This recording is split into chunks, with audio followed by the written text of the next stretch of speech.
drugi žuti karton i isključenje. Crveni karton Miroslavu Kloseu. On jeste Tubar koji je načinio. Vidić. Kuzmanović. Dobro, ka Krasiću ulazi na drugu stranu, tamo je Žigić, pušta loptu Jovanović, gol! Gol!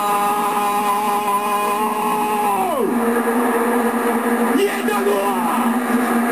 Ide kod navijača srpske reprezentacije, ali moram da pazi da za to ne dobije žuti karton. Malejko je već izvadio žuti karton, o ne! O ne, kakva greška!